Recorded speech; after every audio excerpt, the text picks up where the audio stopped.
Bien, bonsoir à tous. Merci d'être présents à l'Hôtel de Ville pour ce moment qui est le premier moment, on va dire, dans cette semaine de commémoration du centenaire de cette grande guerre de 1918. Merci, Monsieur Caspi, de votre présence et de cette organisation. Professeur Caspi, en charge, maire adjoint en charge notamment de la mémoire, mais également de la culture. Merci d'être présent. Je ne pourrais pas citer tous les élus, mais je remercie ma première adjointe, Nicole Cerclet, d'être présente également parmi nous.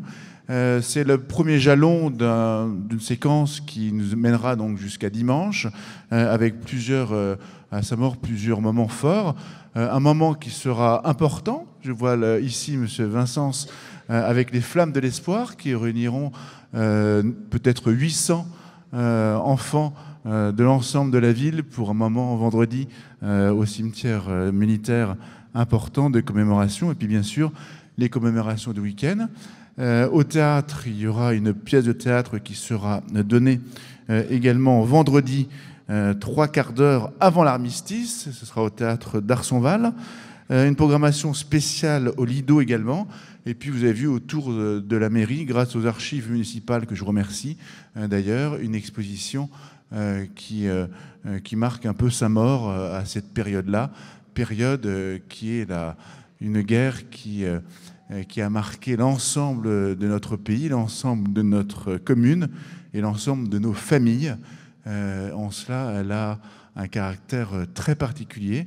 Et pour nous parler de ce moment, pour nous rappeler comment les mémoires du 11 novembre peuvent vivre et continuer à vivre, comment ce centenaire qui s'est entamé il y a maintenant quand même quelques mois, mais qui prend désormais toute son ampleur à quelques jours du 11 novembre, eh bien, comment est-ce qu'ensemble on peut partager ce moment de mémoire important pour la nation, important pour notre région et important pour chacune de nos familles. Et pour ça, Franck Ferrand nous fait l'honneur d'être présent parmi nous. Je ne vous ferai pas l'indécence de le présenter, d'abord parce que ce serait trop long, mais vous l'avez entendu souvent sur Europe 1, vous l'entendez maintenant souvent sur Radio Classique. À la fin de la séance, peut-être nous accordera-t-il quelques instants de proximité pour dédicacer les ouvrages qui sont ici présents, mais je vous cède bien volontiers la parole, et en tout cas, sachez que ça nous fait vraiment plaisir de vous accueillir dans ce moment un peu d'exception, et la parole, la salle et les Saint-Mauriens sont tout oui pour vous accueillir ce soir à Saint-Maur. Merci Franck Ferrand d'être parmi nous. Merci, monsieur le maire.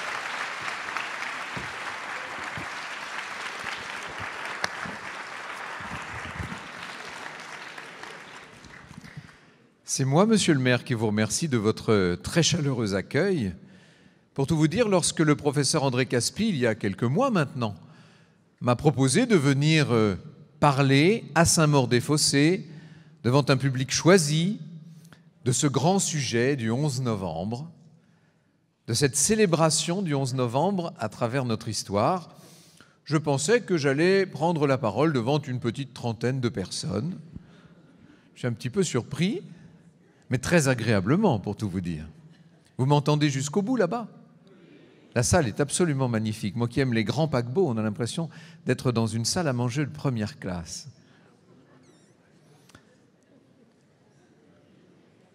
Mais si. Alors, certains d'entre vous m'ont peut-être entreaperçu cet après-midi tout au long de la journée sur BFM TV, où l'on m'avait invité pour parler, pour accompagner, si l'on peut dire, la pérégrination du chef de l'État.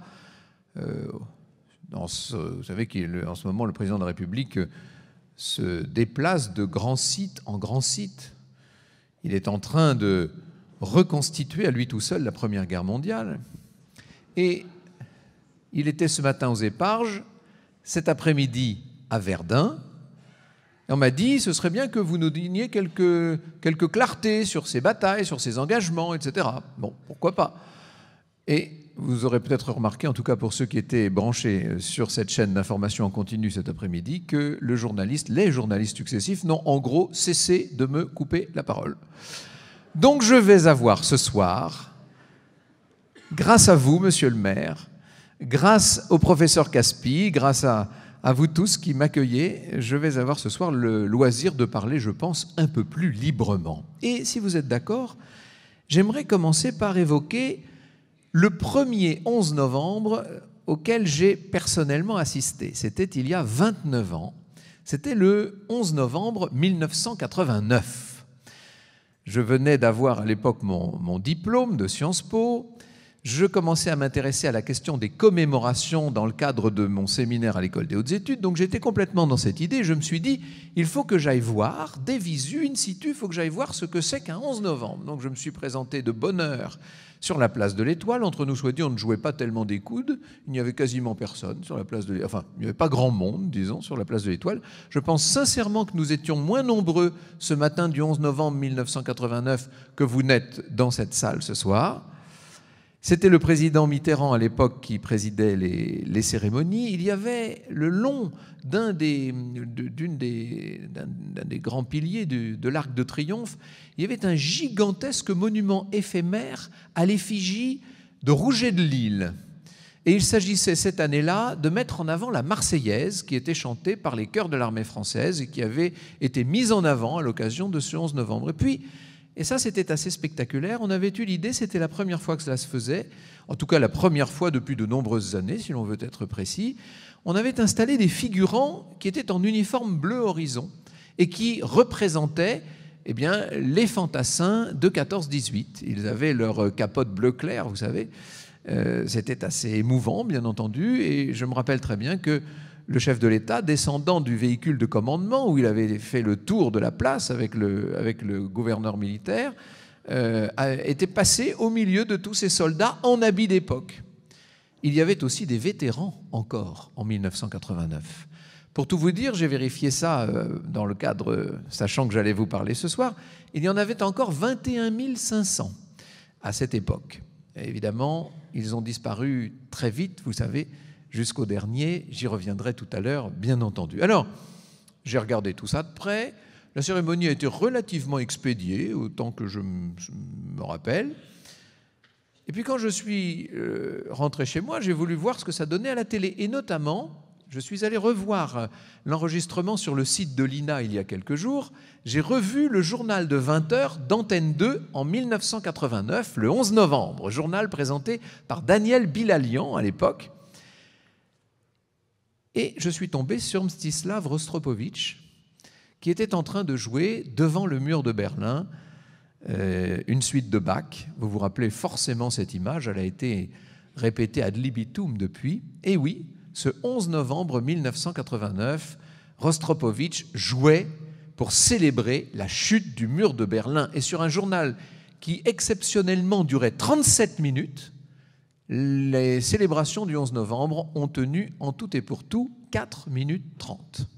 Alors on voyait effectivement le président Mitterrand au milieu des figurants, on le voyait devant l'immense effigie de Rouget de Lille, on le voyait remettre des légions d'honneur à des vétérans. Entre parenthèses, ça a toujours été pour moi un mystère qu'on trouve encore tant et tant d'années après des vétérans auxquels remettre la légion d'honneur. On avait constamment, à chaque célébration, on se disait mais qu'ont-ils attendu ?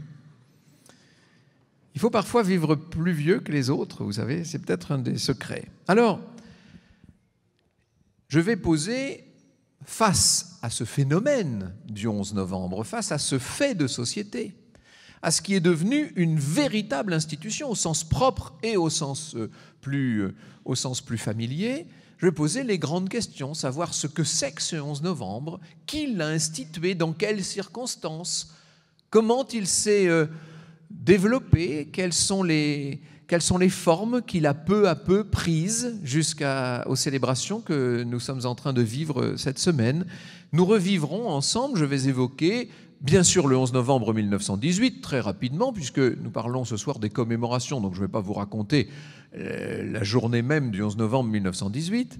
Je l'ai souvent fait à la radio, ça d'ailleurs, et je dirais qu'à chaque fois que le 11 novembre tombait un jour de semaine et que j'avais à prendre l'antenne le jour du 11 novembre, je me fendais d'une petite émission sur les circonstances de la signature d'un armistice très matinal. Vous savez, je vais y revenir quand même en 2 mots. Nous parlerons donc de 1918, de 1919, de 1920, 21, 22, bon ça ce sont les 23 encore, ce sont les fondations même de l'événement, et puis nous sauterons à la période de l'occupation, si vous le voulez bien, nous parlerons des 11 novembre 1940, 1941, 42, 43, 44, j'évoquerai bien sûr, 44 on était déjà dans la libération, j'évoquerai ce qui s'est passé après la Seconde Guerre mondiale, notamment à travers le cas des 11 novembre 1964 et 1968. Et puis, je parlerai de quelques-unes des célébrations plus récentes, celle de 98, celle de 2008, et puis celle que nous sommes en train de vivre et qui revêt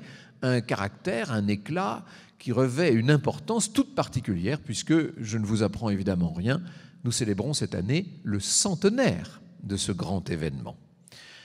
11e heure, du 11e jour, du 11e mois. Je vous avoue que ça, depuis toujours, depuis que je suis adolescent, ça me, comme dirait Colombo, ça me chiffonne, cette histoire. Bon, le 11e mois, c'est ainsi. Le 11e jour, ça peut passer pour un hasard. La 11e heure, c'est extraordinaire. Et si vous écoutez le général Weygand, dans l'émission très particulière qu'il avait consacrée au 11 novembre en 1958, il se trouve que Weygand, en tant que bras droit de Foch, à l'époque, participait aux événements et se trouvait dans la voiture de Rotonde. Il nous disait même que dans la pratique et dans la plupart des régiments, la paix, le cessez-le-feu a pris effet à la 11e minute. 11e minute, de la 11e heure, du 11e jour, du 11e mois. Si ça n'a pas été fait exprès, avouez que le hasard est quand même assez extraordinaire et qu'il fait bien les choses. Je me suis posé la question depuis longtemps et je l'ai creusée, cette question, sachant que j'allais m'adresser à vous ce soir. J'ai notamment appelé un de mes amis qui est un chercheur assez spécialisé des questions des commémorations, c'est Fabrice d'Almeida, qui d'ailleurs a pris ma place sur Europe 1. Vous voyez que je ne suis pas rancunier. Il m'a juré, ces grands dieux, que c'était un pur hasard. Possible, mais vous n'empêcherez pas un Jungien dans mon genre, adepte des questions de synchronicité, de penser qu'il y a, dans cette extraordinaire coïncidence, quelque chose peut-être d'inconscient, mais de voulu tout de même. Il fallait que cet événement attendu comme aucun événement ne l'avait sans doute été dans l'histoire par des millions de personnes, il fallait que cet événement revête un caractère particulier. Il ne pouvait pas se passer un 12 novembre à 9h58. Il devait se passer un 11 novembre à 11h11.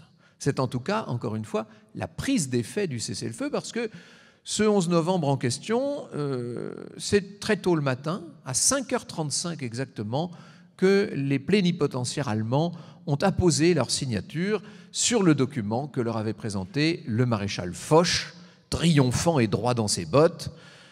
On avait exprès amené la voiture restaurant 2419 de la société de la Compagnie internationale des wagons-lits. Cette voiture, vous la connaissez peut-être, certains d'entre vous sont peut-être allés la visiter dans la clairière de Rotonde, où elle bénéficie aujourd'hui d'une sorte de petite gare pour elle toute seule. Elle est sur son échangeur ferroviaire, c'est une chose à voir, évidemment.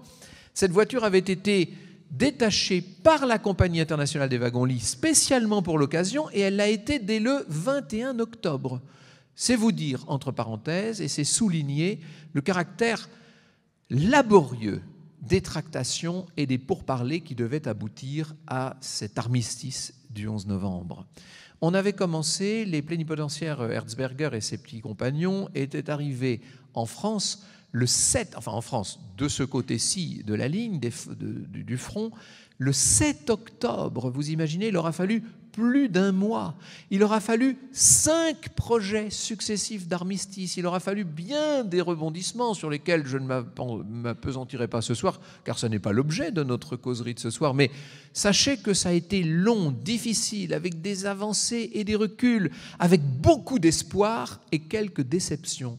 Au point que, évidemment, lorsqu'on a finalement annoncé à ceux qui combattaient encore que c'était bon, que cette fois ça y était, qu'on avait signé l'armistice, beaucoup se sont dit « attendons de voir, ça n'est peut-être pas fait encore, peut-être qu'une nouvelle fois c'est une fausse nouvelle. Parce que dites-vous que, et c'est ce qu'il y a de cruel dans cette affaire, il y a ceux qui, je vais citer pour le dire Clémenceau lui-même, qui disait « il y a ceux qui sont morts de foi ».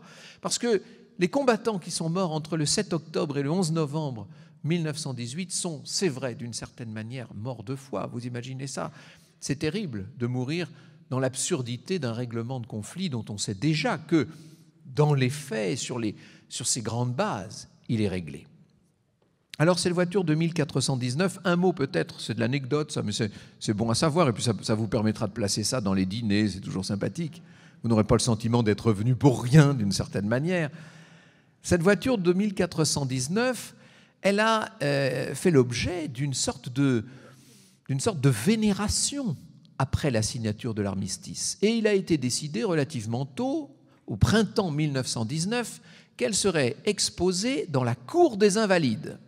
Alors évidemment, inutile de vous dire que dans la cour des Invalides, elle prenait un peu de place. Mais là aussi, ça nous donne une indication, ça nous montre l'importance absolument phénoménale de l'événement pour qu'on ose faire entrer un wagon de chemin de fer au milieu, enfin pas tout à fait au milieu, mais en tout cas à l'intérieur de la cour d'honneur des Invalides. Il fallait vraiment que l'événement incarné par cette voiture de chemin de fer ait été considéré de manière universelle comme le plus important événement de l'histoire. Vous imaginez, pour le placer là, comme ça, dans cette cour. Alors, évidemment, il ne bénéficiait dans la cour des Invalides d'aucune protection particulière. Il était exposé au vent, à la pluie, au soleil, etc. Et puis assez vite, on s'est rendu compte, quand je dis assez vite, c'est dès 1927, on s'est rendu compte qu'on ne pouvait pas laisser cette voiture à sa place.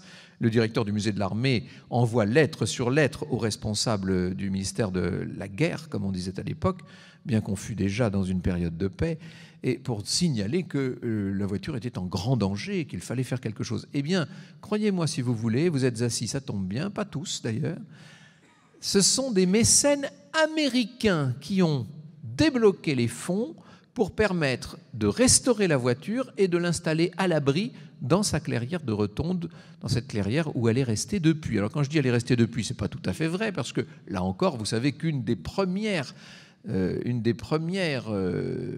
volontés d'Hitler, après avoir fait signer l'armistice de 1940 dans la même voiture, au même endroit, comme s'il s'agissait d'effacer le souvenir du 11 novembre 1918 en Allemagne, je me permets de vous rappeler que nous avions obligé les plénipotentiaires allemands, lors de la signature du traité de paix de 1919, à se rendre dans la galerie des glaces du château de Versailles, où avait été proclamé un certain 18 janvier 1871 l'Empire allemand. Donc les Français essayaient d'effacer la proclamation de l'Empire en retournant à Versailles. Les Allemands, en 1940, essayaient d'effacer l'armistice de 1918 en retournant à Rotonde. La voiture a été installée sur un convoi allemand et la Deutsche Bahn l'a gentiment emmenée jusqu'à Berlin, où elle a été l'objet de toutes les vilainies, de tous les crachats, de tous les colibets pendant ce que nous appelons l'occupation, et qui, aux yeux des dignitaires du Reich, était la grande revanche.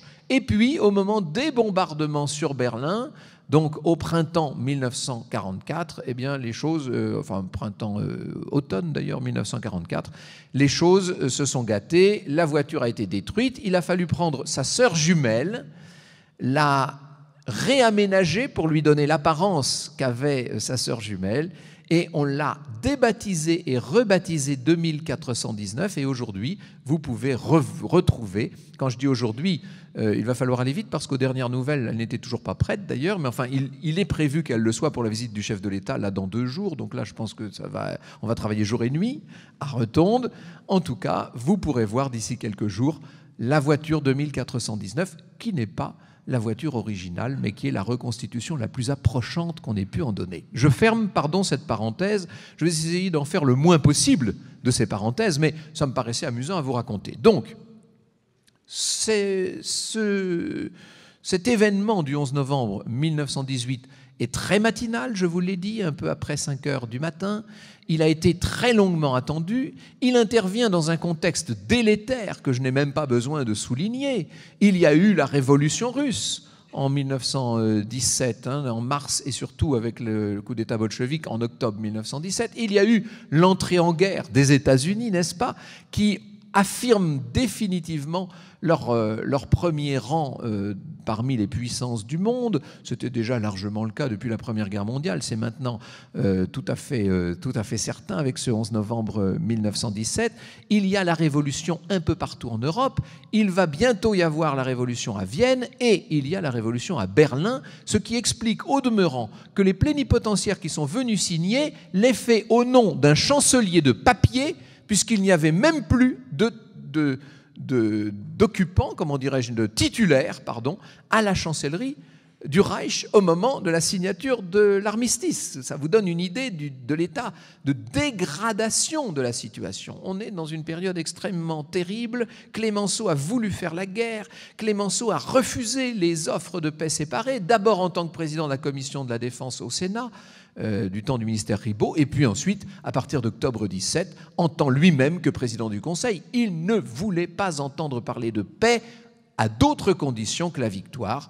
Il sera le père la victoire. J'aurais très envie de dire à quel prix, mais si je posais la question, ça nous entraînerait dans des discussions qui ne sont pas non plus l'objet de notre causerie de ce soir. Après tout, n'hésitez pas à poser la question tout à l'heure si ça vous amuse quand même. Alors, ça c'était le 11 novembre 1918.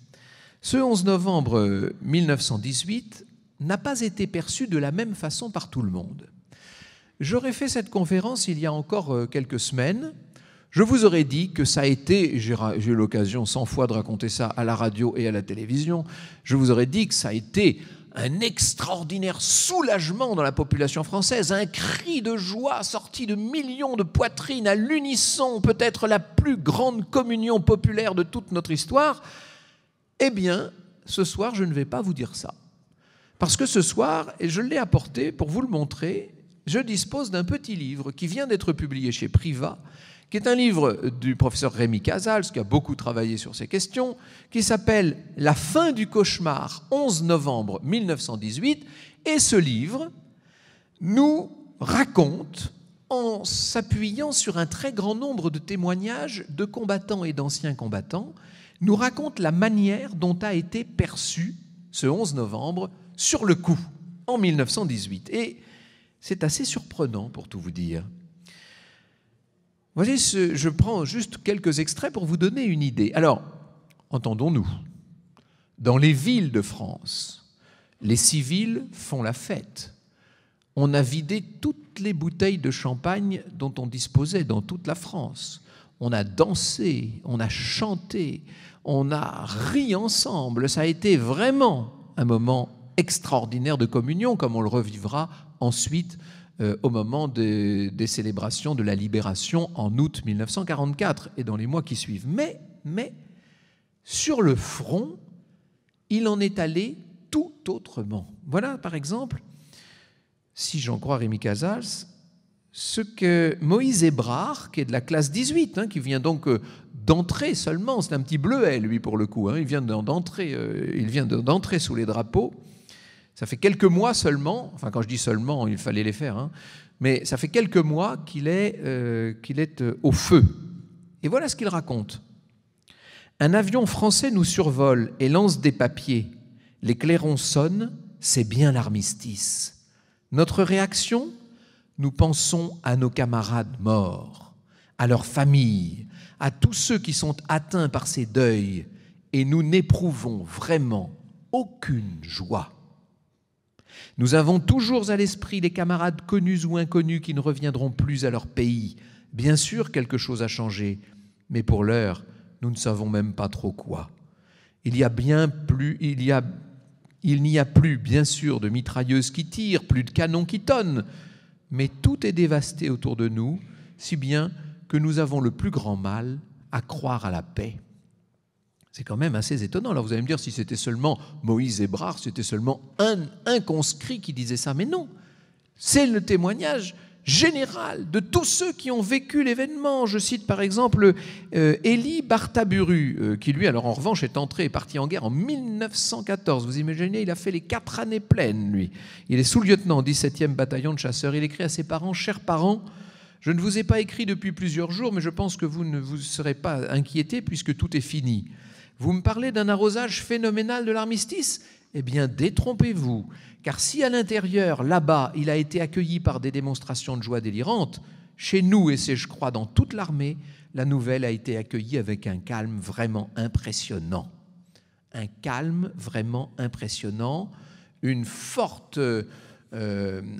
scepticisme, une tristesse partagée par tous devant la mort de ceux qui n'auront pas, devant l'absence, de ceux qui, morts, n'auront pas pu connaître la joie de la nouvelle.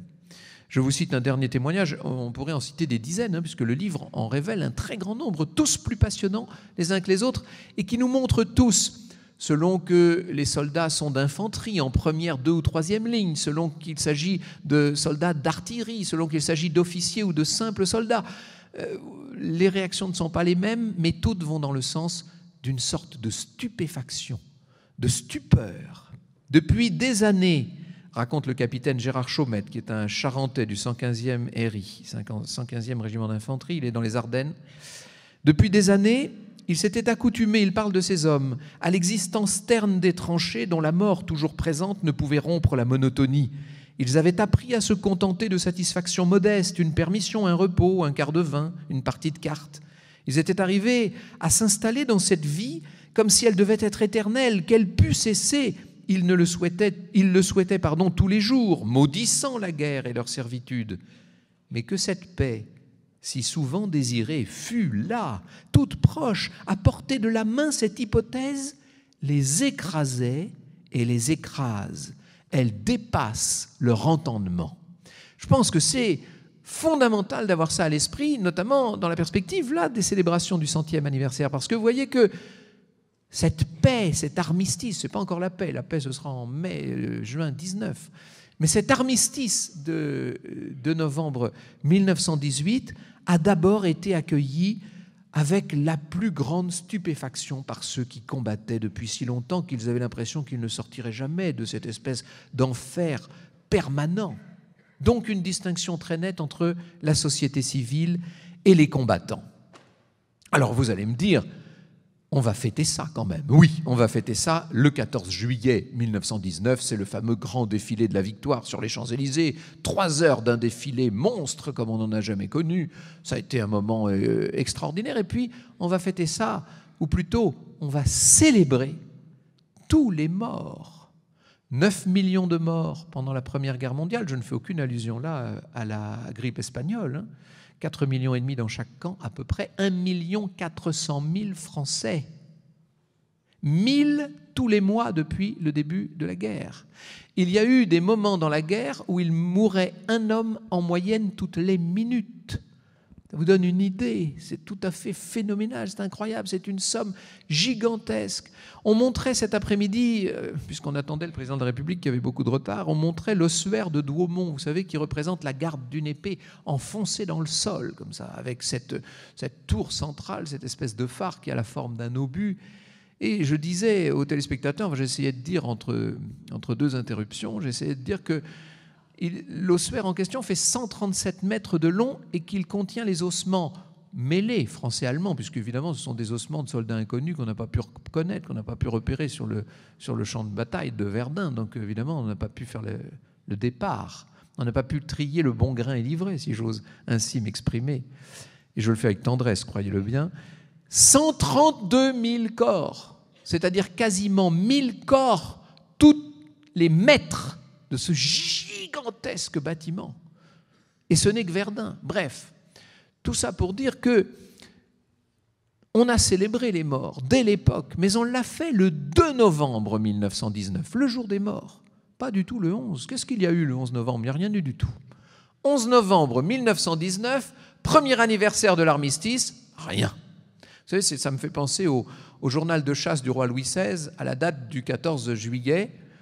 Évidemment, il n'était pas allé à la chasse, donc il n'a mis rien, on le lui reprochera jusqu'à la fin des temps, mais c'est un peu la même histoire, là. C'est-à-dire que le 11 novembre 1919, rien, une célébration totalement intime en présence du maréchal Foch dans la chapelle des Invalides, et ça mérite quand même d'être souligné, c'est un peu particulier, l'invention à 11h, toujours cette 11e heure, du 11e jour, du 11e mois, à 11h, minute de silence dans toute la France. Première fois dans toute l'histoire que l'on observe une minute de silence. C'est la fameuse première minute de silence du 11 novembre 1919, et j'allais dire, et puis c'est tout. Il fallait pouvoir rendre hommage à tous ces soldats dont on avait pu assurer la sépulture, faute de les avoir reconnus. On avait donc mis de côté 8 corps dont on était certain qu'ils fussent des corps de soldats français, du fait de leur uniforme. Mais ils n'avaient plus de tête, ils n'étaient plus identifiables. Je ne vais pas entrer dans les détails macabres. On a mis ces 8 corps dans 8 bières, et sous l'égide du ministre de la Défense, du ministre de la Guerre de l'époque, qui était André Maginot, l'homme qui fera construire la célèbre ligne Maginot, vous savez, on a choisi un de ces 8 hommes pour rendre hommage à celui qu'on appellerait désormais le soldat inconnu. Ça fait un peu penser à l'autel du dieu inconnu d'Épiménide de Crète à Athènes, vous savez. Le soldat inconnu. À toi, soldat inconnu, qui représente d'une certaine manière tous les soldats et qui, parce qu'il n'a pas pu être identifié, incarne justement l'ensemble de la mémoire. Eh bien, c'est un petit caporal, un jeune caporal du 132e régiment d'infanterie qui s'appelait Augustin Thym, qui est revenu la très lourde responsabilité d'aller déposer un rameau d'olivier. Le paradoxe n'est pas inintéressant, d'aller déposer ce rameau d'olivier sur la bière de celui que, plus ou moins au hasard, il allait désigner comme le soldat inconnu. Alors, il faut imaginer le petit Augustin à qui on confie le rameau d'olivier, qui fait le tour. On voit ça très bien dans le film de Bertrand Tavernier, La vie et rien d'autre. Il fait le tour des 8 bières et il va déposer son rameau sur le 6e cercueil. Alors, à la sortie, les journalistes qui sont là en nombre le pressent de questions. Mais pourquoi le 6e ? Pourquoi le 6e ? Et alors il répond, parce que j'ai fait l'addition, je suis du 132e RI, donc 1 plus 3, ça fait 4, plus 2, ça fait 6, j'ai déposé mon rameau. Voilà. Et on va donc transférer la bière à Paris pour la panthéoniser, ce que nous avons tendance parfois à oublier. Il y a eu une entrée solennelle, en même temps d'ailleurs que le chœur de Gambetta, ça ne s'invente pas. Il y a eu une entrée solennelle de cette 6e bière d'un soldat dont on ne pouvait pas identifier l'identité au Panthéon, où le cercueil va rester pendant un an entier, le temps qu'on lui prépare, à la demande de la représentation nationale, parce que ça a été une idée parlementaire dès l'origine, dès 1920, le temps qu'on lui prépare une grande et belle place sous l'Arc de Triomphe. Si l'on devait chercher dans l'ensemble des grands monuments du pays, un lieu qui soit tout particulièrement illustre, prestigieux, c'est bien sûr cet Arc de Triomphe qui, rappelez-vous, avait servi en 1885 de grand catafalque, ou en tout cas de dais au catafalque de Victor Hugo. C'est le monument des monuments, et bien c'est là, sous l'Arc de Triomphe, désormais, que reposera le soldat inconnu. Et les célébrations du 11 novembre 1921 vont se faire sous l'Arc de Triomphe pour l'inhumation du soldat inconnu. C'est à partir de ce moment-là qu'on commence à faire une cérémonie militaire tous les ans, le 11 novembre, autour de l'Arc de Triomphe. Seulement, ça ne suffit pas, d'une certaine manière. Les anciens combattants voudraient, et imaginez la puissance des associations d'anciens combattants dans cette après-guerre entièrement marquée par la guerre. Encore une petite parenthèse, allez, et elle est très personnelle, celle-là, je vous promets de la refermer très vite, mais il se trouve que quand j'étais adolescent, mes parents ont acheté un appartement, je ne vais pas rentrer dans tous les détails, mais il y avait 2 caves dans cet appartement, et nous utilisions une première cave, et puis un jour, en vidant avec mon frère la 2e cave, on trouve des sacs en plastique, et dans un des sacs, toute une collection de cartes postales des années 1920, 21, 22, 23, etc., jusqu'en 1927. Eh bien, croyez-moi si vous voulez, mais c'était passionnant parce que ces cartes étaient écrites, on les a classées. Avec mon frère, ça nous a occupé 2 ans, cette histoire. C'était presque déjà la naissance d'une vocation d'archiviste, vous savez. Eh bien, 2 de 2 cartes sur 3, les 2 tiers de ces cartes postales représentaient des monuments aux morts, des ruines, des destructions de la guerre, des évocations, des stèles, tout ce que vous voulez, était en lien avec la Première Guerre mondiale. C'est-à-dire qu'au milieu des années 1920, quand on s'envoyait une carte postale, c'était une carte postale de monuments aux morts. Vous n'imaginez pas la présence de la guerre dans le quotidien des gens. On nous dit « Ah, les années 20, c'est les années folles ». Non! Ce sont certes les années folles pour quelques Parisiens qui s'amusent, incontestablement, pour quelques artistes qui se retrouvent à Montparnasse, pour quelques danseurs qui apprennent les pas du Charleston. Mais dans la pratique et pour l'immense masse de la population, les années 20, ce sont les années du souvenir, du pleur.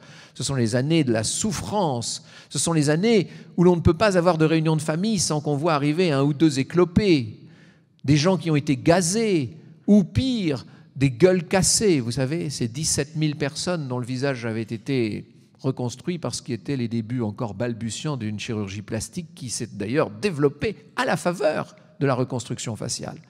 C'était une période sombre, lourde et triste de deuil de la guerre. Eh bien, dans ce contexte-là, les associations d'anciens combattants, vous disais-je, et je ferme ma parenthèse, jouaient un rôle essentiel. Elles étaient là, présentes. Elles faisaient partie du quotidien, elles pesaient sur les partis politiques et sur la représentation, et elles voulaient qu'on décrète une journée fériée qui soit une fête nationale. Eh bien, ce sera la loi du 24 octobre 1922, décrétant que désormais, le 11 novembre serait une fête nationale fériée. Il n'a pas fallu très longtemps, il a fallu 4 ans pour qu'on décide que le 11 novembre devienne une fête nationale. Jour du souvenir, c'est le nom exact que porte le 11 novembre. Et si vous regardez aujourd'hui encore dans votre agenda, vous verrez que s'il est bien fait, il porte ce nom de jour du souvenir. Ça n'a pas changé d'un iota depuis 1922. Alors, on se disait, là maintenant, nous avons un soldat inconnu sous l'Arc de Triomphe, un jour férié du 11 novembre. Ça ne suffisait pas encore. Il y a un journaliste, ce journaliste était un journaliste d'un journal très, très actif, très populaire, qui s'appelait L'Intransigeant. Le journaliste en question s'appelle Gabriel Boissy. Ce Gabriel Boissy est allé voir un certain nombre d'écrivains anciens combattants, d'artistes, enfin de gens influents et importants. Il leur a dit, écoutez, il faut entretenir une flamme comme font les Américains. Parce que ça, c'était une habitude américaine d'avoir des flammes du souvenir sur différents lieux de bataille, etc. Et donc, on va écouter Gabriel Boissy, on va réunir une souscription nationale pour créer, c'est la maison Brandt qui va fabriquer la flamme, ça ne s'invente pas, on va installer sous l'Arc de Triomphe une flamme qui sera entretenue en permanence et qui l'est toujours. Alors les circonstances tout à fait particulières et le hasard des choses, vous voyez, encore un hasard, tout cela fait que j'ai passé la semaine qui vient de s'écouler, là nous étions en train de nous promener à travers les sites de la Grèce avec le général Darry, figurez-vous, qui se trouve être le président du comité de la flamme. Alors j'ai eu l'occasion, c'est l'ancien gouverneur militaire de Paris, j'ai eu l'occasion de parler pas mal de la flamme avec lui. Il me dit, et je trouve ça magnifique, il me disait que les très nombreuses associations, les très nombreuses classes de collèges et de lycées, les très nombreuses délégations étrangères qui se rendent chaque jour, et bien entendu tout particulièrement le vendredi soir, sous l'Arc de Triomphe pour ranimer la fameuse flamme. Et je ne parle pas là seulement des grandes cérémonies qui ont lieu en présence du chef de l'État, il y en a beaucoup qui sont moins illustres. Tous les gens qui participent à cette cérémonie repartent, me disait le général Darry, avec, j'allais dire, les larmes aux yeux. En tant qu'ancien patron de la Légion étrangère, c'est pas tellement du genre à pleurer facilement, vous voyez, mais il était ému, je le sentais. Il me disait que tout le monde repartait avec un petit morceau de la flamme dans l'esprit. Il me disait que cette flamme était l'idée la plus géniale qu'on ait eue à propos du 11 novembre et qu'elle était en quelque sorte la matière vive, la substance, l'anima, si j'osais ainsi m'exprimer, de la mémoire et du souvenir. Il y a le jour du souvenir, le 11 novembre, et puis il y a tous les soirs ce moment particulier où on ranime, on ravive la flamme du soldat inconnu sous l'Arc de Triomphe. Toujours à l'époque dans cette idée d'une guerre omniprésente, et la publication d'un certain nombre d'ouvrages ne va pas aller dans le sens d'un oubli, c'est le moins qu'on puisse dire. Et il y a eu bien sûr le Ceux de 14 de Maurice Genevoix, dont on a tant parlé depuis hier, comme quoi, vous voyez, moi je suis un très grand admirateur de Maurice Genevoix depuis toujours, donc ça m'amuse de voir on a l'impression d'un seul coup que la collectivité nationale découvre son existence à ce monsieur extraordinaire qui était le secrétaire perpétuel de l'Académie, dont il avait démissionné d'ailleurs pour vivre tranquillement les 5 ou 6 dernières années de sa vie, qui est mort en 1980 à l'âge de 90 ans, qui avait été bien entendu, vous le savez, aux éparges. On a raconté tout ça toute la journée sur tous les médias, et qui a écrit à partir de la guerre elle-même. Dès 1916, il commence à publier dans des journaux, dans des revues d'anciens combattants, et puis petit à petit dans des livres, des récits de combat qui seront tous réunis, une fois qu'il a été académicien, qui ont été réunis en 1949 sous ce titre « Ceux de 14 ». Mais il n'y avait pas que ceux de 14, il y avait le feu de Barbus dans un genre infiniment plus anarchiste et revendicatif. Il y avait les croix de bois tellement bouleversante de Roland d'Orgelès. Et puis un livre que j'aimerais vous indiquer, que j'ai découvert il y a 3 ans à l'occasion d'une visite à Verdun. Nous avons eu il y a 3 ans, avec un petit groupe, la chance de descendre dans les galeries de Vauquois. Si vous allez à Verdun, je ne peux que vous conseiller ce pèlerinage parmi les plus émouvants qui puissent être. On vous fera descendre dans des galeries de mines, à une époque où la guerre était arrivée à un degré tellement dément qu'on fabriquait des mines, comme à l'époque de Vauban, vous savez, des mines très profondes qu'on faisait avancer sous les lignes ennemies pour essayer d'aller faire sauter les tranchées du camp d'en face. Ces mines étaient de vrais coupe-gorge, c'était des couloirs, des nids à rats, littéralement. Évidemment, les explosions avaient lieu bien souvent au détriment de ceux qui habitaient les couloirs et les galeries en question, ce qui fait qu'énormément, des centaines d'entre eux se sont retrouvés prisonniers des galeries et sont morts asphyxiés sous terre. C'était des choses absolument horribles. Eh bien, parmi ceux qui ont participé à ces combats de Vauquois, il y a un merveilleux auteur dont on ne parle jamais. Alors, on parle de Barbus, de Dorgelès et évidemment de Maurice Genevoix, et on oublie André Pézard, qui était un normalien agrégé d'histoire, ce qui ne gâte rien, et qui était un très sensible mémorialiste de la vie quotidienne de ceux qui se battaient dans l'anonymat et qui nous raconte dans un livre qui s'appelle « Nous autres à Vauquois ». C'est un livre qu'il faut lire, vraiment. Si vous retenez une chose de cette soirée, ça doit être celle-là, à mon avis. « Nous autres à Vauquois » d'André Pézard. Vous verrez à quel point la souffrance peut presque devenir lumineuse, si vous me passez cette image un peu hardie. Eh bien, tous ces livres qui paraissent, et d'autres encore, alors bien sûr, il y aura ensuite le célèbre Voyage au bout de la nuit de Céline, etc., etc. Bon, bref, ça c'est moins ma tasse de thé, personnellement, mais chacun son avis sur la question. En tout cas, cette littérature, le théâtre qui l'accompagne, les conférences innombrables, tout ça entretient bien entendu le souvenir de la guerre. Et le 11 novembre n'est qu'une cérémonie au milieu de bien d'autres, si je puis dire. C'est ce qu'il faut comprendre pour cet entre-deux-guerres. C'est l'époque où Paul Painlevé s'explique sur le choix qu'il a fait du maréchal Foch et du maréchal Pétain. C'est l'époque des funérailles de Clémenceau, 1929, de celle du maréchal Joffre en 1931. C'est l'époque où l'on crée les fameux conseils militaires spéciaux pour rejuger les fameux fusillés pour l'exemple. Vous savez, ça c'est en 1932. Bref, la guerre est encore très présente. Le 11 novembre est en train d'entrer dans les habitudes. Et si j'osais, je dirais que c'est un peu une seconde fête des morts. Vous avez la première fête des morts religieuse, le 2 novembre, et vous avez bientôt une sorte de seconde fête des morts laïque, qui est le 11 novembre. Et tout ça participe du temps qu'il fait, si je puis dire. C'est la saison des bourrasques et des chrysanthèmes, des paletots qu'on ressort des armoires. C'est l'automne qu'on célébrait déjà dans l'Antiquité et qui faisait l'objet de fêtes un peu particulières. La fête d'Isis à Rome, par exemple. C'est l'idée biblique que si le grain ne meurt, il n'y aura pas de floraison au printemps suivant, n'est-ce pas? Et donc il faut que le grain meure, il faut que la mort passe. C'est l'Halloween des anglo-saxons, d'une certaine manière, avec des images qui peu à peu se développent, notamment d'ailleurs aux États-Unis et en Grande-Bretagne, le coquelicot. Le coquelicot qui est issu, si je puis dire, d'un poème d'un soldat, d'un Britannique qui s'appelait John McCrae, qui publie en décembre 1915 dans le London Punch un poème magnifique à la mémoire d'un de ses camarades tombés au feu, un poème qui compare les coquelicots qui poussent entre les tombes des soldats qu'on a hâtivement enterrés à côté du champ de bataille, ces coquelicots qui poussent comme des taches de sang ou comme des taches d'espoir, dit le poème. Ce poème, il va être américanisé, si je puis dire, par une poétesse américaine. C'est là qu'une certaine Madame Guérin découvre, elle est aux États-Unis, elle se trouve en voyage à New York, à Boston, etc. Elle découvre l'habitude que prennent les Américains de porter un coquelicot à la boutonnière, justement le 11 novembre, et elle trouve que c'est une belle idée et qu'il faudrait trouver la même chose en France. Alors elle va avoir l'idée du bleuet de France. J'ai vu que vous êtes un certain nombre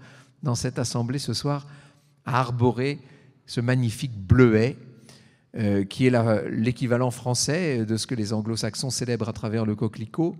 Les Anglais sont rouges et nous sommes bleus, si je puis dire. Le bleuet, c'est également une fleur des champs, c'est également une fleur des tombes, c'est également une fleur qui évoque bien sûr la capote bleu horizon de ces nouvelles recrues qui arrivaient et dont le manteau n'était pas encore taché, vous savez.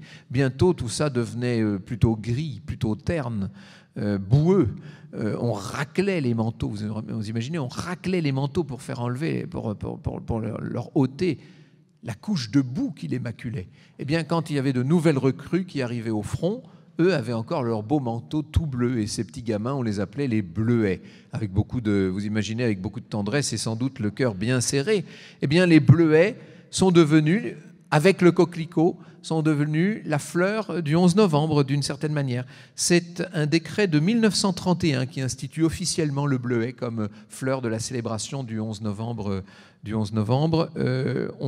Les Français arboreront le bleuet de façon très systématique, si je puis dire, jusque dans le début des années 60. Et puis l'habitude va se perdre. Il y a un petit regain à la fin des années 70. Le Souvenir français, l'association aujourd'hui présidée par Serge Barcellini, essaie constamment de faire renaître le bleuet de France, mais malheureusement, ce bleuet, pour l'instant, ne se retrouve pas à un grand nombre de boutonnières. J'ai vu que le président avait demandé au gouvernement d'arborer le bleuet là, pendant toute la semaine, si seulement ça pouvait faire école, et si l'année prochaine, nous pouvions tous nous présenter avec un beau bleuet, moi je trouverais ça absolument magnifique. Alors, je vous parle des États-Unis, de la Grande-Bretagne. Sachez qu'à l'étranger, on porte le coquelicot, vous savez, en Grande-Bretagne pendant toute cette période de l'année. Hein. Si vous êtes un fonctionnaire, une personnalité importante, si vous êtes un présentateur de télévision en Grande-Bretagne, vous avez intérêt à avoir votre coquelicot en ce moment. Sinon, vous passez pour un dangereux anarchiste. Ça fait partie des habitudes sociales, si je puis dire. Il y a des pays où la fête nationale a été instituée. C'est le cas de la Belgique, c'est le cas du Canada. Aux États-Unis, on rend hommage le 11 novembre aux vétérans. Ce n'est pas une fête nationale, mais c'est incontestablement un jour spécial. Alors en Australie, en Nouvelle-Zélande, on fête le 11 novembre d'un peu loin parce que le véritable jour commémoratif dans ces pays de l'Océanie, le jour commémoratif de la Première Guerre mondiale, c'est ce qu'on appelle l'Anzac Day. Anzac, ça veut dire le corps expéditionnaire des Australiens et des Néo-Zélandais, hein, c'est ça, Anzac. Cet Anzac Day a lieu pour célébrer le débarquement à Gallipoli du premier corps expéditionnaire. Donc, il a lieu plutôt au printemps. Le seul pays où l'on ne célèbre pas du tout le 11 novembre, est-ce que j'ai besoin de vous le dire? C'est en train de changer d'ailleurs. C'est en train de changer. Il s'est passé une chose assez extraordinaire. Je ne sais pas si vous vous rappelez, le 11 novembre 2008, c'était un 11 novembre que le président Sarkozy avait co-présidé avec le prince Charles, dont c'était la première grande représentation officielle à l'étranger. Je le sais parce qu'il se trouve que l'ambassade d'Angleterre m'a demandé d'être son guide touristique, si je puis dire. Donc c'est un souvenir qui ne s'oublie pas. Et le prince Charles et le président Sarkozy s'étaient rendus, avec d'autres chefs d'État bien sûr, s'étaient rendus à l'ossuaire de Douaumont. Et c'était la première fois qu'il n'y avait plus de vétérans, il n'y avait plus de survivants de la Première Guerre mondiale, ou plus exactement, il n'y avait plus de survivants français. Et donc, on a décidé que dès l'année suivante, on pourrait inviter les représentants allemands. Et c'est ce qu'a fait Sarkozy en 2009. Il a présidé la prise d'armes du 11 novembre 2009 en présence de la chancelière Angela Merkel. Il n'a pas osé le faire tant qu'il y avait des survivants de la guerre, mais à partir du moment où il n'y avait plus de survivants, il a estimé qu'on pouvait le faire. Après tout, pourquoi pas? Alors là, c'est un vaste débat dans lequel je n'entrerai sûrement pas ce soir. Toujours est-il que l'Allemagne, qui jusqu'alors n'avait jamais célébré bien sûr le 11 novembre, est en train de commencer timidement à le faire, au niveau le plus représentatif seulement. Vous avez vu que le président s'est déplacé en personne pour rencontrer le nôtre avant-hier. Alors, le 11 novembre est entré maintenant, vous l'avez compris, dans une forme de routine, jusqu'à ce qu'il soit mis en cause, bien sûr. Et en 1940, juin 40, les Allemands entrent à Paris. Évidemment qu'il n'est pas question, peut-être que je surveille l'heure, je vous vois regarder votre montre, ça doit aller. Il n'est pas question, en 1940, évidemment, de célébrer le 11 novembre. Les Allemands ne veulent pas du 11 novembre. Ils ont récupéré la voiture de rotonde qu'ils ont emmenée à Berlin. On ne fera pas de 11 novembre. Et sauf que les étudiants, vous le savez, vous avez beaucoup entendu parler de cette histoire, elle est très belle, les étudiants en ont décidé autrement. Ceux de Janson de Sailly, dont on parle toujours, puisque ce sont eux qui sont à la manœuvre, ce sont eux qui sont à l'origine de cette idée, mais dès le mois d'octobre, un certain nombre de professeurs, d'étudiants, notamment après la mise en état d'arrestation de Paul Langevin, grand professeur qui était suspecté de communisme, tout ça a créé un climat qui fait que le 11 novembre 1940, alors que la radio de Londres avait explicitement demandé qu'on fleurisse la tombe de Clémenceau, eh bien c'est ce qui s'est passé, figurez-vous. À 5 heures du matin, très rapidement, j'imagine qu'il devait aller très vite, un tout petit groupe d'étudiants est venu fleurir, enfin jeter, j'allais dire rapidement dans la nuit, une belle gerbe sur la tombe de Clémenceau. Cette gerbe portait une magnifique banderole bleu, blanc, rouge qui disait « Les étudiants de France à la mémoire de celui qui n'a jamais courbé devant l'ennemi ». C'était Clémenceau, bien sûr.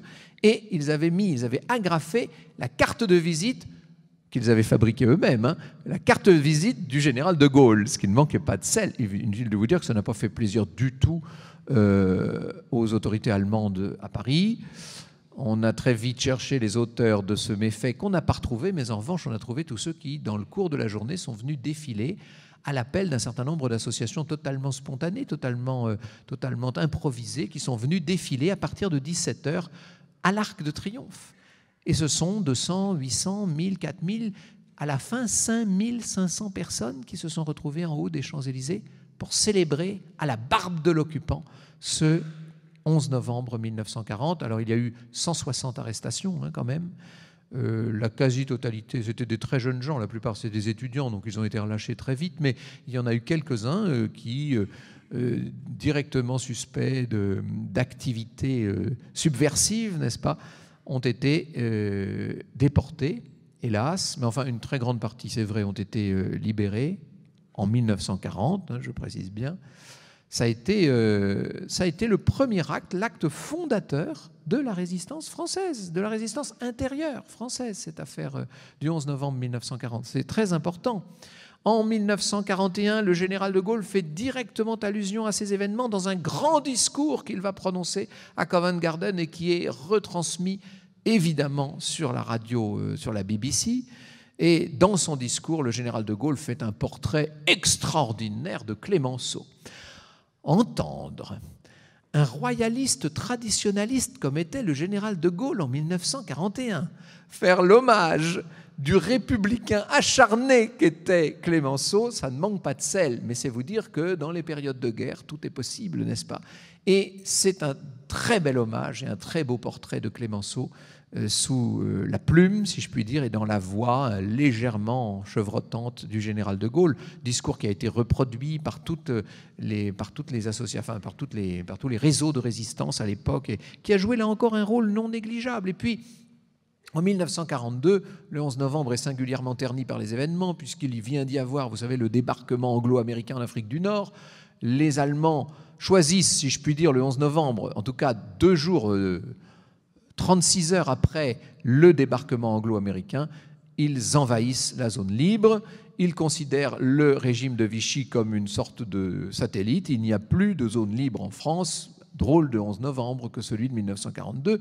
On va se rattraper, si je puis dire, l'année suivante avec le très célèbre 11 novembre 1943 et avec le coup d'éclat du maquis du Haut-Jura, Vous vous rappelez cette histoire de Roman Meunier, de tous les résistants de ce maquis qui vont à Oyonnax défiler, organiser un véritable défilé de la victoire avec brassard bleu, blanc, rouge, etc. Défilé du 11 novembre, à la mémoire des poilus de 14, à la mémoire de Clémenceau et à la gloire du général de Gaulle. Et on imagine la stupéfaction pleine d'espoir et d'effroi mêlés de la population qui, à travers les rideaux et les volets aux 2 tiers tirés, observe ces jeunes hommes qui osent, descendant du maquis, défiler à la barbe de l'occupant. Ça ne va pas durer longtemps.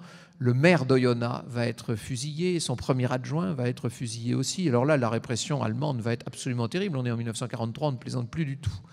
Et ce défilé d'Oyonnax est l'objet, à l'heure où je vous parle encore, d'une très grande polémique entre ceux qui considèrent que c'était irresponsable et que c'était mettre en danger la population civile et ceux qui pensent que c'était l'acte le plus sublime de la résistance. Les deux sont sans doute vrais, d'ailleurs, entre nous soit dit. Toujours est-il que ce sera le dernier 11 novembre de l'occupation, puisque dès l'année suivante, le 11 novembre est organisé par les autorités de libération. C'est le général de Gaulle qui préside à Paris la célébration du 11 novembre, qui va descendre les Champs-Élysées. On a le célèbre cliché de l'agence Sigma qui le montre à côté d'un Churchill très en forme, qui a mis pour la circonstance un grand manteau et une casquette qui le fait plus ou moins ressembler à Popeye. Et vous voyez le général de Gaulle et Churchill descendre les Champs-Élysées pour le 11 novembre 1944. Là encore, ça n'est pas neutre. Vous voyez la dimension de symbole qui s'attache à ce 11 novembre. On a choisi, le général de Gaulle a choisi pour défiler à ses côtés le 11 novembre 1944, non pas un représentant américain ou soviétique, qui sont nos grands alliés, que je sache. Il a choisi celui qui l'a soutenu, qui l'a aidé en contre vents et marées, y compris contre le général Giraud. Il a choisi évidemment Sir Winston, qui est venu et qui a autant que le général de Gaulle lui-même, qui a autant de raisons de défiler pour le 11 novembre. N'oubliez pas encore une fois la place qu'a prise cette date du 11 novembre dans la mémoire britannique et d'une façon plus générale dans la mémoire anglo-saxonne. Vous verrez d'ailleurs demain la première ministre britannique, Madame Theresa May, qui vient également. Le monde entier débarque à Paris. Si j'ai bien vu, 74 chefs d'État, une trentaine de chefs de gouvernement. Enfin, c'est tout à fait extraordinaire. Ça nous donne ça nous rappelle non seulement que ce premier grand conflit mondial était bel et bien planétaire, mais ça nous rappelle par ailleurs que ce 11 novembre est devenu une date, j'allais dire pour le monde entier, en tout cas pour tous ceux qui ont de la mémoire d'une certaine manière. Alors, après-guerre, on va voir se diluer un peu la mémoire du 11 novembre parce que, d'abord, on parle beaucoup plus de la Seconde Guerre mondiale que de la Première, ce qui peut se comprendre. Avant 1939, on considérait en plus que le 11 novembre 18 marquait la fin d'un cycle ouvert en 1870 avec l'effondrement de Sedan et qui était clos en 1918-19 avec l'armistice de 18 et la paix de 19.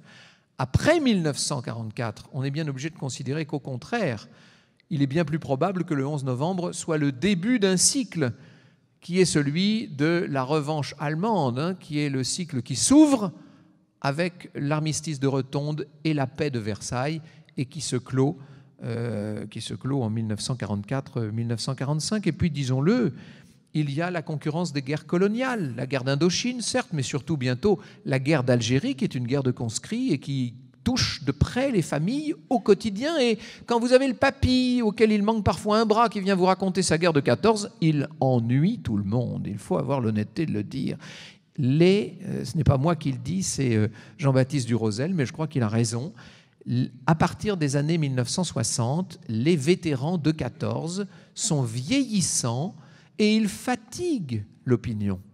On n'a plus envie de les écouter. C'est ce que je dis d'une cruauté invraisemblable. Aujourd'hui, nous sommes pris d'un véritable remords. Mais pensez à ce qu'était la génération qui avait vécu la Seconde Guerre mondiale. Et alors, ne parlons pas de la fameuse baby-boom génération, née après ou à la toute fin de la Seconde Guerre mondiale et qui, n'ayant jamais connu de guerre, subissant directement ou indirectement les guerres coloniales, n'avait aucune envie d'entendre parler de la guerre de 14. Quand on disait la guerre de 14 dans les années 60 ou 70, ça voulait dire une époque totalement révolue et qui n'intéressait plus personne. Et le 11 novembre est très effacé. Le 11 novembre 1958, avec le retour du général de Gaulle au pouvoir, on se dit là quand même, le 11 novembre, surtout que le référendum de la Constitution a été favorable. Il s'apprête à devenir le président de la République au 1er janvier de l'année suivante. Mais non, c'est un 11 novembre très secondaire, si je puis dire. Et d'ailleurs, en 58, le général décide qu'on célébrera désormais tous les morts pour la France. Ah bon? Ce ne sont plus seulement ceux de 14, n'est-ce pas? En 64, c'est quand même le 50e anniversaire de la déclaration des hostilités. En 68, 50e anniversaire de l'armistice. Alors là, quand même, en 68, comme en 58 d'ailleurs pour ce qui est de la presse, on voit paraître des livres, on voit se développer des numéros spéciaux dans certains magazines. Et en 58, il y avait eu la célèbre émission de Alain Decaux, André Castelot et Stelio Lorenzi, qui s'appelle La caméra explore le temps, et qui justement avait fait une soirée spéciale dans le wagon de Rotonde, en direct et en présence du général Végan, qui était encore de ce monde à l'époque, qui n'était pas toujours très fier de ses commandements au début de la Seconde Guerre mondiale, mais qui pouvait être très fier de son comportement pendant la Première Guerre mondiale et qui racontait comment, aux côtés de Foch, il avait reçu les plénipotentiaires allemands. Bref, le grand tournant, disons-le, il a lieu à la fin des années 1980. J'ai commencé tout à l'heure ma petite causerie par mes souvenirs du 11 novembre 1989. C'est le moment où tout bascule, figurez-vous, je n'y suis pour rien, c'est ainsi. C'est la chute du mur de Berlin, je vous l'ai dit.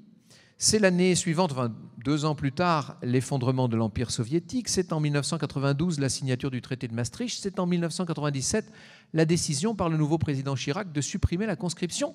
On abolit le service militaire. Tous ces événements, chacun pour des raisons différentes, bien entendu, tous ces événements vont contribuer à rendre à la Première Guerre mondiale une importance inédite. Et puis n'oubliez pas, c'est la fameuse expression « ça saute une génération ». Ce qui généralement n'intéresse pas la génération suivante passionne la génération d'après. Vous vous intéressez toujours beaucoup plus à la vie et aux souvenirs de vos grands-parents qu'à la vie et aux souvenirs de vos parents. C'est ainsi, et ça fonctionne parfaitement pour la Première Guerre mondiale et pour les célébrations du 11 novembre. La Grande Guerre devient, à partir de la fin des années 80 et du début des années 90, une sorte de symbole de l'absurdité du combat, si je puis dire. C'est un changement, c'est une autre perception des choses. Il y avait déjà eu le film de Stanley Kubrick, Les Sentiers de la Gloire, mais ça prend des proportions très importantes à la fin des années 1980, avec la parution notamment de plusieurs ouvrages. Ce sont Les Chants d'honneur de Rouault en 1990, qui est prix Goncourt 1990. C'est l'année suivante, en 1991, sans doute le plus grand livre jamais écrit sur la Première Guerre mondiale, en tout cas le plus populaire, le plus célèbre, un des plus réussis, incontestablement, le roman de Sébastien Japrisot, Un long dimanche de fiançailles, qui va sidérer littéralement l'opinion. 2,5 millions d'exemplaires vendus en librairie, Un long dimanche de fiançailles, vous imaginez? Et c'est toute la guerre qui ressort des greniers, qui ressort des malles, qui ressort des vieux dossiers un peu poussiéreux, où les grands-parents avaient enterré, si je puis dire, leurs carnets, leurs souvenirs, leurs croquis, leurs vieilles photos. On ressort tout ça dans les familles, partout. Et puis il y a le cinéma qui s'en mêle. Un long dimanche de fiançailles sera adapté sur le grand écran par Jeunet en 2005. Mais avant ça, il y a eu le très important film de Bertrand Tavernier, La vie et rien d'autre, en 1989. Il y a Joyeux Noël en 2005. N'oubliez pas les bandes dessinées non plus, avec Tardy qui remet Céline à l'honneur, si je puis dire, et qui lui donne presque une seconde jeunesse, à si tant est que Céline n'ait jamais eu la moindre jeunesse. Bref, il y a dans cette affaire une répulsion pour la guerre et une admiration presque incompréhensible ou incrédule pour l'héroïsme. C'est un mélange des deux, avec le développement d'un tourisme de mémoire, le grand musée de Meaux, le mémorial de Péronne qui se développe, avec évidemment le Flanders Fields en Belgique, très important, avec ces grandes enquêtes qui sont menées, rappelez-vous, les paroles de Poilu, organisées par France Inter et mises en forme, si je puis dire, par Jean-Pierre Guénaud, l'installation à partir de 2003 de la base de données du ministère de la Défense qui s'appelle Mémoire des hommes, enfin, tous ces phénomènes, bien entendu. Il y a eu le 11 novembre 98, avec les 80 ans du 11 novembre, et puis la mort de Lazare Ponticelli, le 12 mars 2008, à 110 ans, qui faisait qu'il n'y avait plus de poilus en France. Et donc on était libre d'inviter les Allemands, d'une certaine manière. Avec la mort de Harry Patch, qui est le dernier à avoir connu les tranchées. Lui, c'était en juillet 2009, il meurt à 111 ans. La mort de la toute dernière femme vétéran de la Première Guerre mondiale, c'était en 2012, une ancienne secrétaire de la Royal Air Force. Alors, elle n'avait pas été au feu, mais elle avait porté l'uniforme pendant la Première Guerre mondiale. Elle, c'est la toute dernière, elle meurt en 2012. Elle s'appelait Florence Green, c'était une Britannique, donc elle meurt à 110 ans. Et là, maintenant, il n'y a plus d'acteurs vivants, bien entendu. Madame Merkel est venue, je vous ai dit, à Paris en 2009. Rappelez-vous déjà la célèbre photo du président Mitterrand et d'Helmut Kohl en septembre 1984 devant l'Osper de Douaumont. On n'avait pas osé le faire au moment du 11 novembre, mais c'était déjà un premier mouvement. Et puis vous savez qu'en 2014, et alors là, vous me permettrez d'émettre les plus grandes réserves, mais François Hollande a eu cette idée un peu étrange de faire inscrire un nom d'un soldat allemand sur une des pierres de l'ossuaire de Douaumont.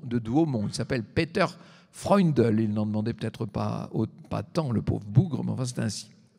On a tenté en tout cas de dénationaliser, de dévitaliser, si je puis dire, le symbole. Et vous avez entendu quand même un porte-parole de l'Élysée nous déclarer là, il y a quelques jours, que en 1914-18, les Français qui se battaient étaient des citoyens civils auxquels on avait donné des armes. Alors ça a fait un scandale pas possible. Moi, je vous dis que j'étais, vous imaginez, avec mon général président du comité de la Flamme, il n'était pas très content, évidemment. D'ailleurs, il a fait une grande tribune dans le Figaro qui s'appelle « Et toi, soldat inconnu », tirée des mémoires de Clémenceau, des mémoires posthumes de Clémenceau, qui posait d'ailleurs cette question « Et toi, soldat inconnu, que penses-tu de la chose ?» Le président a fait totalement amende honorable ce matin. Je ne sais pas si vous avez entendu ça. Personne ne l'a relevé d'ailleurs, ça m'a beaucoup étonné. Mais il a, dans le discours qu'il a prononcé aux Éparges, il a carrément eu cette phrase qu'il fallait rendre hommage à un grand peuple, il parle de la France, hein, un grand peuple qui devint une armée victorieuse. Voilà. Donc la question est réglée. Les Français de 14-18 étaient bien des soldats, c'était bien des militaires, et qui plus est, le président Macron est allé plus loin puisqu'il nous dit que c'était des militaires victorieux, un mot qu'on n'avait pas osé prononcer depuis 3 ans, figurez-vous. Ça paraît incroyable, hein, cette espèce de susceptibilité, de peur de froisser les susceptibilités allemandes. Alors, 2 grands sujets sur les 11 novembre récents, celui des fusillés pour l'exemple, bien entendu, hein, qui a finalement pris, si je puis dire, toute la surface médiatique, très important, et celui des soldats de l'Empire. Cet après-midi, d'ailleurs, juste avant que nous n'entamions cette causerie, le président de la République se trouvait à Reims pour déposer une gerbe devant le fameux monument à l'armée noire, hein, c'est-à-dire à ces tirailleurs sénégalais, monument détruit par les Allemands en 1942 et qui a été rétabli en 2013 à Reims. On commémore beaucoup aujourd'hui. Et peut-être même, aux yeux de certains historiens, aurait-on tendance à trop commémorer. Je cite Pierre Nora. La commémoration, nous dit-il, a envahi le travail de l'historien jusqu'à l'asservir tout entier. Elle inspire ses travaux. Elle dicte son calendrier. Et ça, nos éditeurs en savent quelque chose. Elle rythme le programme des musées. Mais oui, puisque vous savez que pour faire vivre une collection muséale, il faut aujourd'hui organiser des expositions qui presque toujours sont hantées, à haine, sont ancrées, sont greffées sur l'actualité et sur les commémorations. Elle rythme donc le programme des musées, participant, nous dit Nora, à l'avènement d'une idéologie du tout-mémoire. Et pourtant, l'histoire, si je puis dire, résiste.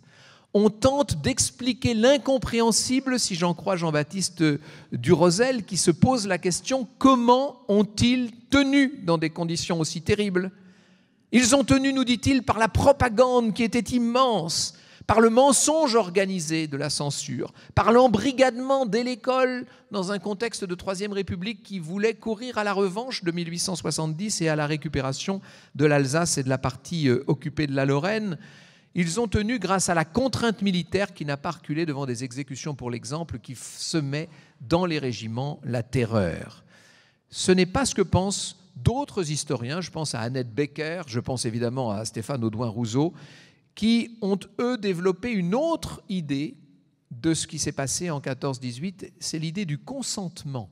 Ils nous disent que s'ils ont tenu, nos chers aïeux, dans leurs affreuses tranchées pleines de rats et de cadavres, s'ils ont tenu alors que l'on marmitait du matin au soir et qu'ils étaient sous le feu roulant d'une artillerie d'enfer, s'ils ont tenu, c'est parce qu'ils consentaient au combat. Ils y consentaient par volonté de la victoire. Ils y consentaient par résistance à la poussée d'en face.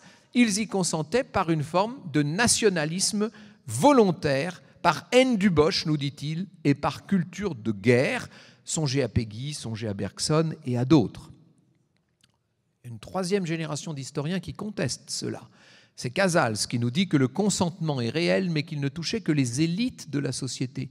Que lorsqu'on descend dans le monde des ouvriers ou des paysans, ce consentement est beaucoup plus ténu que chez les ingénieurs ou les élèves des grandes écoles. Ce consentement a été obtenu par résignation et inertie, nous dit Nicolas Offenstadt, qui nous dit que personne ne s'est trouvé pendant la Première Guerre mondiale en situation de fédérer un groupe constitué capable d'offrir une véritable opposition ou résistance aux ordres qui venaient d'en haut. Antoine Pro nous parle de la conscience professionnelle liée à l'extraordinaire éducation de la Troisième République. On apprenait à tout petit Français dans les années 1880, 90, encore en 1900, que lorsqu'on faisait quelque chose, il fallait le faire bien. Et quand on était à la guerre, eh bien, il fallait bien faire la guerre d'une certaine manière. Ça, c'est la théorie d'Antoine Pro qui me paraît très juste. Et puis, François Cochet parle des béquilles, et elles sont très importantes, ces béquilles. Alors on pense tout de suite aux permissions à l'arrière, et c'est le rôle notamment là, du général Pétain, vous savez, qui à Verdun a eu cette idée d'organiser des rotations très très efficaces qui permettaient de souffler un peu, si je puis dire, entre deux périodes au front. Il y a donc incontestablement ces permissions, il y a aussi le courrier. Lorsque vous travaillez, et ça a été mon cas pendant 2 ans, lorsque vous travaillez aux archives des armées, ce que s'appelle aujourd'hui le SHD au château de Vincennes, vous voyez que la correspondance des conscrits de 14 est une chose extraordinaire. On écrivait à la famille 3, 4, 5 fois par semaine. Certains chaque jour. Il y a même des lettres du matin et des lettres du soir. On aurait pu rationner les soldats, leur dire « Écoutez, ça va bien, 5 minutes ». Non. Ils envoyaient 2 lettres, on postait 2 lettres, et les familles recevaient 2 lettres. Et eux recevaient 2 réponses en retour. La censure faisait son travail, hein, évidemment. Mais on a su organiser ce service des postes qui a sans doute été une béquille efficace. C'est en tout cas ce que dit Cochet, et je pense qu'on peut le croire d'une certaine manière.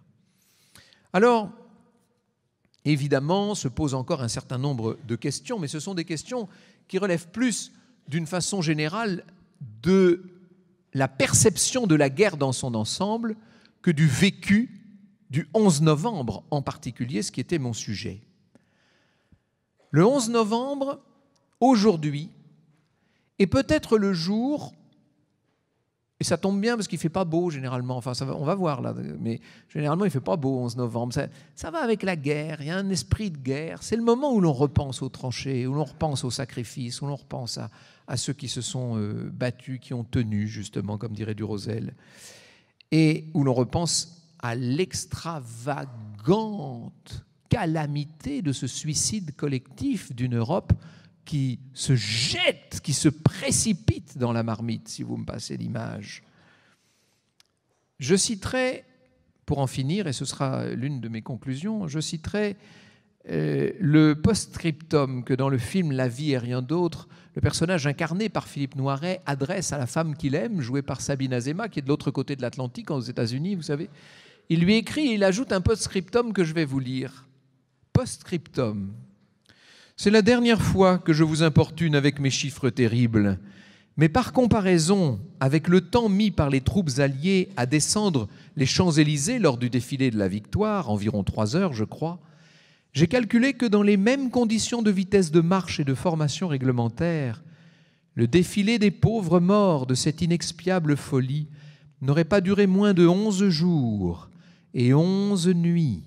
Pardonnez-moi cette précision accablante. Et pardonnez-la moi, à moi.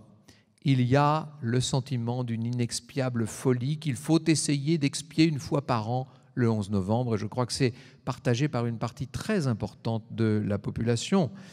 Mais il y a aussi, et c'est l'autre aspect, et c'est ce qui tiraille peut-être un peu notre président de la République en ce moment, il y a aussi la volonté de rendre hommage à l'héroïsme de ceux qui, par leur infini sacrifice, ont obtenu que l'ennemi n'aille pas très loin dans le territoire, que l'ennemi n'abatte pas la République française, que l'ennemi soit finalement vaincu par un armistice signé le 11 novembre 1918, alors à 5 heures, mais qui a pris donc effet, le cessez-le-feu, à 11 heures.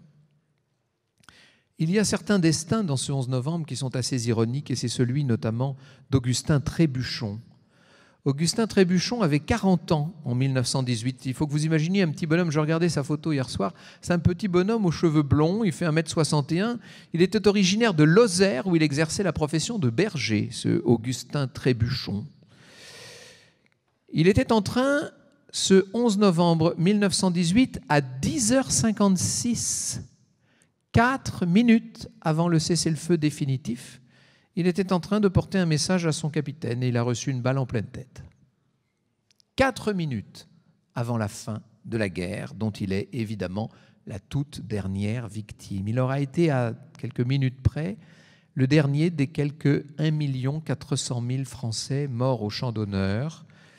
Un jardin à Retonde porte depuis quelques années le nom d'Augustin Trébuchon, le pauvre. Et pour le centenaire de sa mort, on a fait depuis quelques jours là un roman. C'est un roman d'Alexandre Duhic qui s'intitule Augustin, que je n'ai pas encore lu, mais je vais le lire évidemment. Sur la fiche militaire d'Augustin Trébuchon, vous voyez mort pour la France, c'est bien le moins, le 10 novembre 1918. Oui, il était évidemment impensable, il aurait été inouï qu'on puisse mourir le jour de la plus grande fête de l'histoire de France. Je vous remercie beaucoup.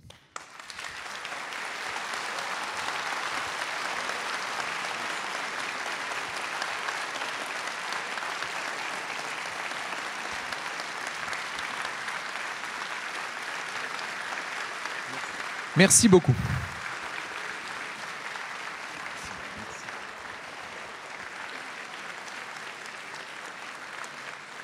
Il est évidemment très difficile de prendre la parole après ce bel exposé que nous a fait Franck Ferrand. Je ne vais donc pas en abuser, mais je voudrais dire tout d'abord que Franck Ferrand est un extraordinaire conteur. Il a su en somme reconstituer l'atmosphère qui a prévalu en 1918. Il a su montrer l'évolution qui s'est faite après les événements de cet armistice. Il est allé jusqu'à nos jours. Si je l'avais laissé faire, il aurait parlé du lendemain, c'est évident. Et je dois dire qu'au-delà du conteur, c'est aussi un extraordinaire historien. C'est un historien qui sait manier les grandes idées, qui voit les évolutions et qui donne à chacun d'entre nous le désir d'être historien. Au fond, j'aurais aimé être historien.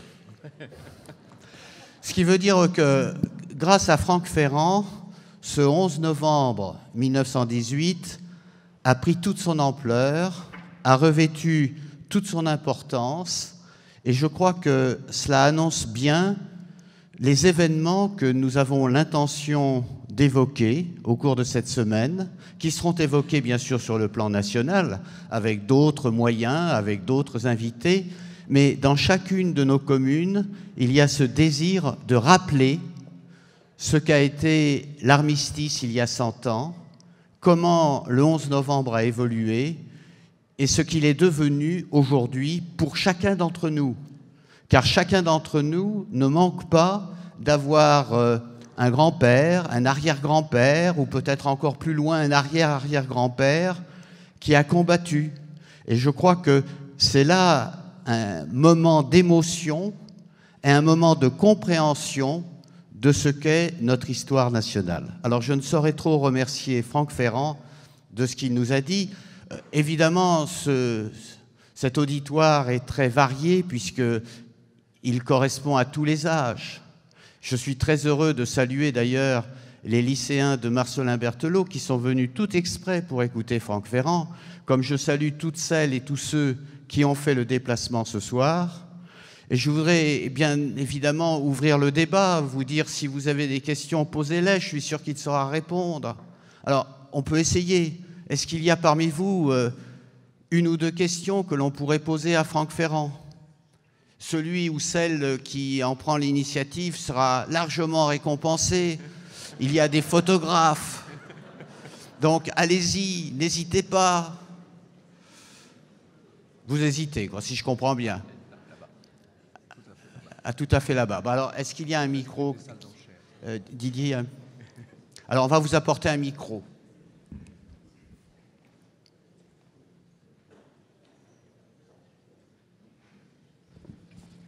Merci. Bonsoir. Au cimetière d'Ivry, à l'occasion du 1er novembre, on a vu des tombes de 1919. Alors, Augustin était-il le dernier ou y en a-t-il eu après? Alors, vous faites bien de souligner le fait que le 11 novembre 1918 est un armistice qui signe la fin des combats sur le front de l'Ouest. Et si vous vous rendez en ce moment même aux Invalides, au musée de l'Armée, vous verrez une grande exposition très passionnante qui nous montre que la guerre s'est poursuivie jusqu'en 1923 sur d'autres fronts, et notamment dans ce qu'on avait l'habitude à l'époque d'appeler les échelles du Levant. Il y avait en Syrie, en Irak, c'est toute l'affaire de Laurence d'Arabie, vous vous rappelez cette histoire? Il y avait dans les territoires druzes, il y avait dans toute cette région une guerre qui s'est poursuivie. On pourrait parler aussi de la guerre civile, appuyée par des contingents anglais et français. Cette guerre civile en Russie, bien entendu, puisque la guerre civile ne sera définitivement close en Russie qu'au début de l'année 1924. On pourrait parler aussi, donc ça peut justifier qu'il y ait des morts de la Première Guerre mondiale, ou plus exactement des suites directes de la Première Guerre mondiale, qui relèvent non seulement de l'année 19, mais de 20, 21, 22, jusqu'en 23, vous voyez. Et puis, par ailleurs, il y a des personnes qui ont été rapatriées. Alors, évidemment, sur leur tombe, la date de leur mort est bien antérieure au 11 novembre 18 par définition. Mais des personnes qui n'ont été rapatriées que très tard, jusqu'en 1921 et 22, parce que les familles voulaient avoir près d'elles le corps de ceux qu'on avait un peu hâtivement installés dans des cimetières militaires. Ce bras de fer entre famille et gouvernement, si je puis dire, entre autorités militaires qui voulaient conserver de grands rassemblements de soldats et de combattants morts au feu, et les familles qui voulaient tout simplement avoir le corps de ceux qu'ils avaient aimés. Ce bras de fer, il fait l'objet précisément du film de Tavernier dont je parlais, La vie et rien d'autre. Ça a été un des plus beaux sujets, à mon avis, qu'on ait jamais traité dans le cinéma de ces 30 dernières années. Si vous me permettez, je voudrais ajouter que ce film sera projeté au Lido demain soir. Magnifique. Alors, vous n'aurez pas la surprise de la fin du film puisque je vous ai lu les dernières lignes tout à l'heure. Pardonnez-moi, dit-il, cette accablante révélation, en l'occurrence, pardonnez-moi d'avoir, comme on dit aujourd'hui, spoilé l'affaire. Alors, y a-t-il une deuxième et dernière question? Oui, au fond.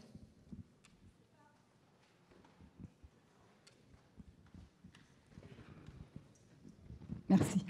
C'est pas vraiment une question, c'est juste dans toutes les références littéraires que vous avez citées. J'aurais voulu qu'on n'oublie pas Giono comme symbole d'absurdité des combats dans Le Grand Troupeau. Bien sûr, voilà, bien c'est sûr. tout. Vous avez tout à fait raison, et on pourrait citer un grand nombre d'auteurs. J'avais fait une liste, d'ailleurs, ce serait presque bien de la communiquer si ça vous intéresse, mais j'avais fait une liste d'une vingtaine de grands auteurs qui avaient publié sur la Première Guerre mondiale. Il y en aurait même d'autres encore. Celui que je voulais mettre en avant ce soir, c'était André Pézard, parce qu'à ma connaissance, c'est le moins lu, le moins connu, et c'est loin d'être le moins talentueux. Mais Giono, bien sûr, entre autres, a été un grand évocateur. Et Le Maître, bien sûr, et d'autres. Ah, Le Maître, oui, alors dans un registre beaucoup plus récent, bien sûr. Bon, écoutez, je crois que cette séance va s'achever, mais auparavant, je voudrais vous rappeler que Franck Ferrand a accepté de bien vouloir signer certains de ses ouvrages qui se trouvent sur cette table. Et si vous désirez, en somme, poursuivre cette causerie qui, comme il dit, modestement, d'ailleurs, moi je dirais que c'est plus une leçon magistrale qu'une causerie, mais enfin, si vous voulez poursuivre cette causerie, leçon magistrale, eh bien, il vous suffira de vous rendre devant cette table et de demander... Oui, bien sûr, allez-y. Je peux peut-être en 2 mots, monsieur le professeur, présenter les 3 livres qui sont là sur la table, puisque je les ai sous les yeux. Il a le dictionnaire. Alors là, on revient dans mon domaine de spécialité, puisque bien que devenu par la voie des ondes généraliste de l'histoire, j'ai quand même une spécialité comme tout le monde, comme tous nos chers confrères, et je suis, moi, spécialiste du château de Versailles et de la cour de Louis XV. Donc, il y a mon dictionnaire amoureux de Versailles, une espèce de brûlot, de pamphlet que je m'étais beaucoup amusé à écrire il y a 3 ans pour une autre célébration nationale qui était celle du 500e anniversaire de l'avènement de François Ier. Je me disais qu'on allait encore nous accabler avec ce François Ier, grand roi, père des lettres et de la civilisation, alors qu'à mon avis c'était un crétin et un très mauvais roi. Donc j'ai écrit un livre qui s'appelle François Ier, roi de chimère, pour montrer que c'était un mauvais roi. Et puis le 3e est un manuel, si l'on peut dire, dans la collection 3 minutes pour comprendre, qui est une collection assez légère, mais très pédagogique, assez exigeante d'ailleurs. Il s'agit de 50 grandes dates de l'histoire de France pour vous rappeler vos classiques. Voilà. Merci Franck, merci à tous et à très bientôt.